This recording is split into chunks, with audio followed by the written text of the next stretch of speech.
So today's Top Chef class is in how to rob a bank. And it's clear that the general public needs guidance because the average bank robbery nets only $7,500.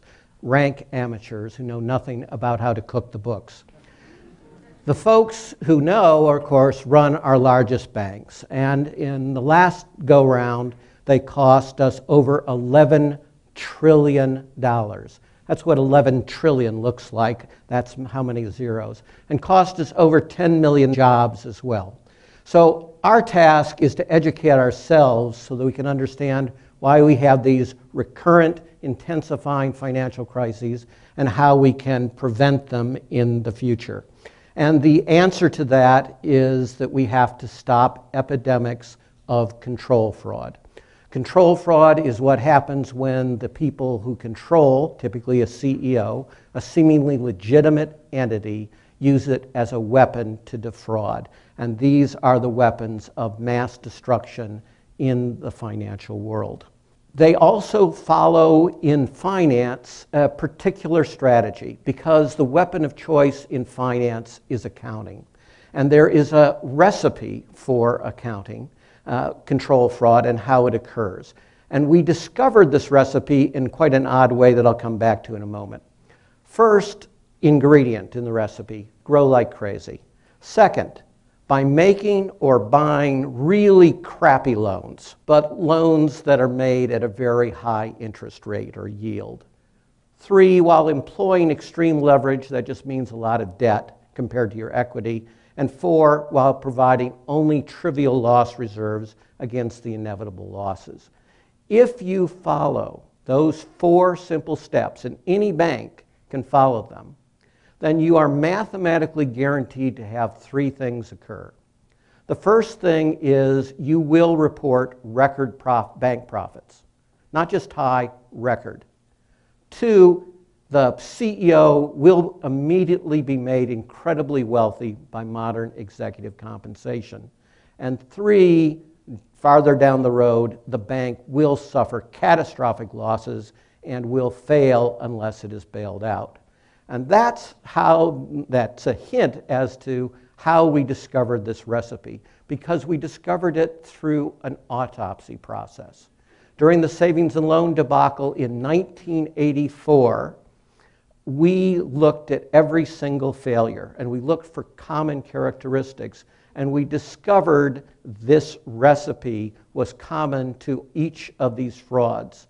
In other words, a coroner could find these things because this is a fatal recipe that will destroy the banks as well as the economy.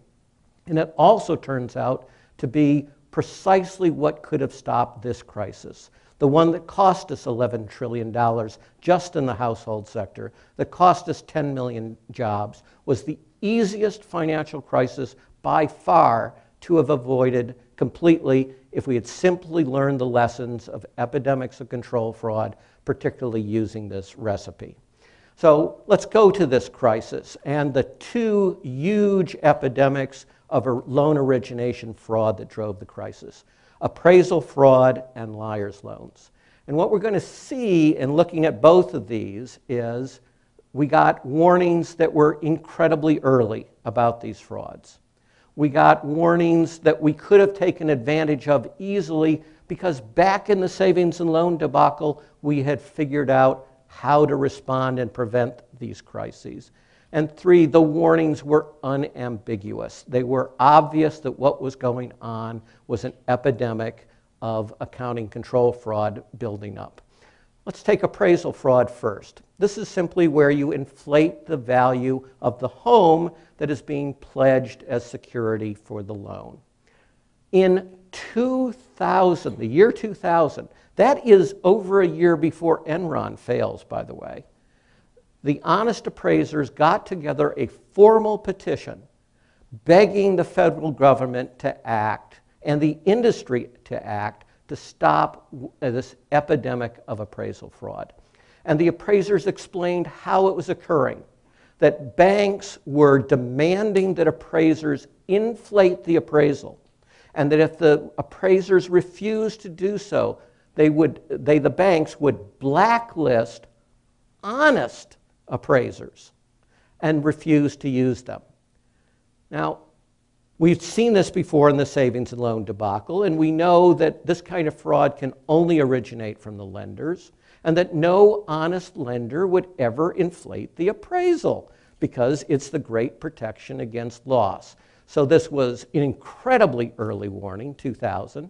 It was something we'd seen before, and it was completely unambiguous. This was an epidemic of accounting control fraud led by the banks. What about liar's loans? Well, that warning actually comes earlier. The savings and loan debacle is basically the early 1980s through 1993. And in the midst of fighting that wave of accounting control fraud, in 1990, we found that a second front of fraud was being started. And like all good financial frauds in America, it began in Orange County, California. And we happened to be the regional regulators for it. And our examiners said they're making loans without even checking what the borrower's income is. This is insane. It has to lead to massive losses. And it only makes sense for entities engaged in these accounting control frauds. And we said, yeah, you're absolutely right. And we drove those liar's loans out of the industry in 1990 and 1991. But we could only deal with the industry we had jurisdiction over, which was savings and loans. And so the biggest and the baddest of the frauds, Long Beach Savings, voluntarily gave up its federal savings and loan charter, gave up federal deposit insurance, converted to become a mortgage bank for the sole purpose of escaping our jurisdiction, and changed its name to AmeriQuest and became the most notorious of the liar's loans frauds early on. And to add to that, they deliberately predated upon minorities. Right? So we knew again about this crisis. We'd seen it before. We'd stopped it before. We had incredibly early warnings of it. And it was absolutely unambiguous that no honest lender would make loans in this fashion. So let's take a look at the reaction of the industry and the regulators and the prosecutors to these clear early warnings that could have prevented the crisis.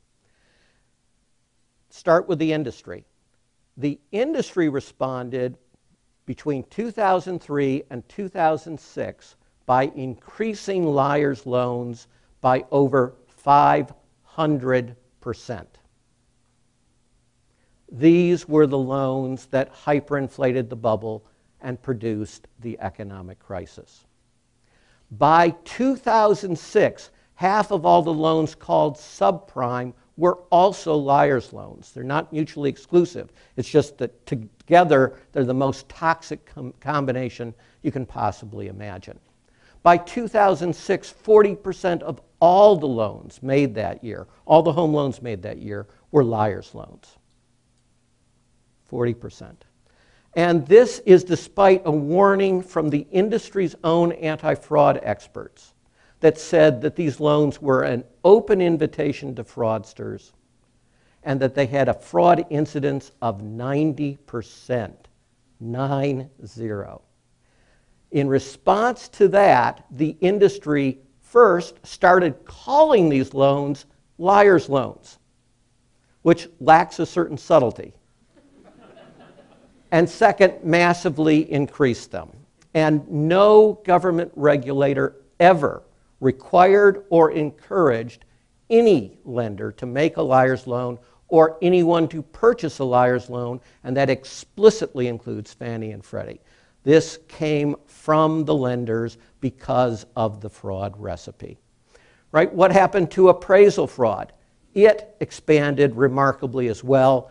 By 2007, when a survey of appraisers was done, 90% of appraisers reported that they've been subject to coercion from the lenders trying to get them to inflate an appraisal. In other words, both forms of fraud became absolutely endemic and normal, and this is what drove the bubble. What happened in the governmental sector? Well, the government, as I told you, when we were the savings and loan regulators, we could only deal with our industry. And if people gave up their federal deposit insurance, we couldn't do anything to them. Congress may strike you as impossible, but actually did something intelligent in 1994 and passed the Home Ownership Equity Protection Act that gave the Fed, and only the Federal Reserve, the explicit statutory authority to ban liar's loans by every lender, whether or not they had federal deposit insurance. So what did Ben Bernanke and Alan Greenspan, as chairs of the Fed, do when they got these warnings that these were massively fraudulent loans and that they were being sold to the secondary market? Remember, there's no fraud exorcist. Once it starts out a fraudulent loan, it can only be sold to the secondary market through more frauds, lying about the reps and warranties. And then those people are going to produce mortgage-backed securities and exotic derivatives, which are also going to be supposedly backed by those fraudulent loans. So the fraud is going to progress through the entire system, hyperinflate the bubble, produce a disaster. And remember, we had experience with this. We had seen significant losses, and we had experience of competent regulators in stopping it. Greenspan and Bernanke refused to use the authority under the statute to stop liar's loans. And this was a matter first of dogma. They're just, horrifically opposed to anything regulatory. But it is also the international competition in laxity, the race to the bottom between the United States and the United Kingdom, the City of London in particular. And the City of London won that race to the bottom, but it meant that all regulation in the West was completely degraded in this stupid competition to be who could have the weakest regulation. So that was the regulatory response. What about the response of the prosecutors after the crisis? After $11 trillion in losses, after 10 million jobs lost, a crisis in which the losses and the frauds were more than 70 times larger than the savings and loan debacle. Well, in the savings and loan debacle, our agency that regulated savings and loans, OTS, made over 30,000 criminal referrals, produced over 1,000 felony convictions just in cases designated as major, and that understates the degree of prioritization because we worked with the FBI to create the list of the top 100 fraud schemes, the absolute worst of the worst, nationwide. Roughly 300 savings and loans involved roughly 600 senior officials. Virtually all of them were prosecuted. We had a 90% conviction rate. It's the greatest success against elite white-collar criminals ever, and it was because of this understanding of control fraud and the accounting control fraud mechanism. Flash forward to the current crisis. The same agency, Office of Thrift Supervision, which was supposed to regulate many of the largest makers of liar's loans in the country, has made, even today, it no longer exists, but as of a year ago, it had made 0 criminal referrals. The Office of the Comptroller of the Currency, which is supposed to regulate the largest national banks, has made 0 criminal referrals. The Fed appears to have made 0 criminal referrals. The Federal Deposit Insurance Corporation is smart enough to refuse to answer the question. Without any guidance from the regulators, there's no expertise in the FBI to investigate complex frauds. It isn't simply that they've had to reinvent the wheel of how to do these prosecutions. They've forgotten that the wheel exists. And therefore, we have 0 prosecutions, and of course, 0 convictions of any of the elite bank frauds, the Wall Street types that drove this crisis. With no expertise coming from the regulators, the FBI formed what it calls a partnership with the Mortgage Bankers Association in 2007.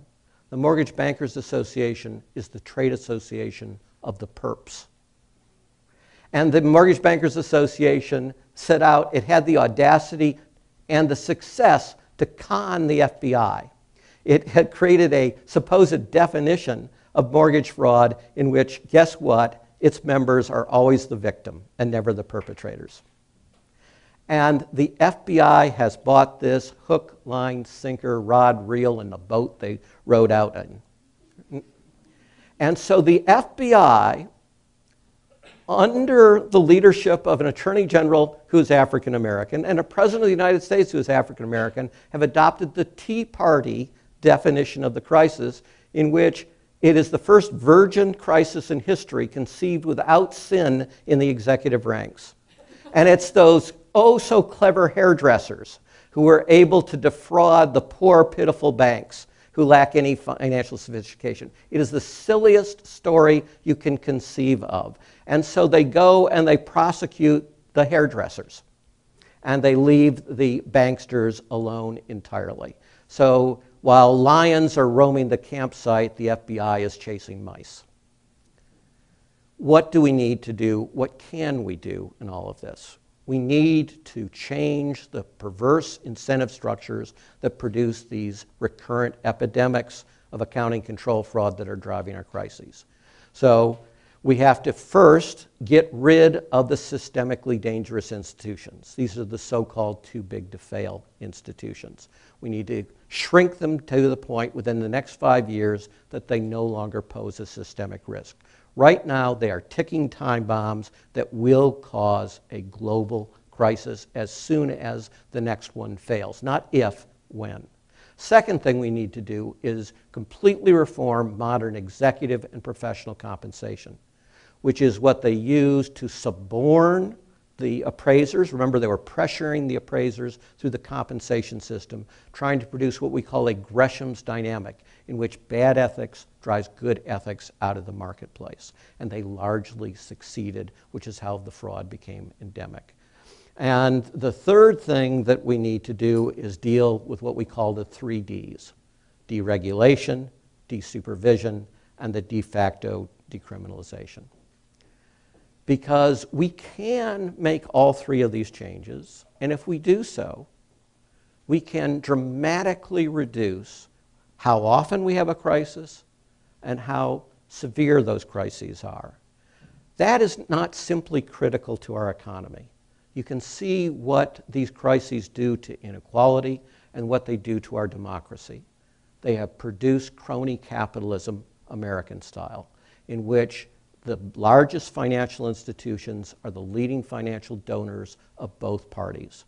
And that's the reason why even after this crisis, 70 times larger than the savings and loan crisis, we have no meaningful reforms in any of the 3 areas that I've talked about, other than banning liar's loans, which is good, but that's just one form of ammunition for this fraud weapon. There are many forms of ammunition they can use.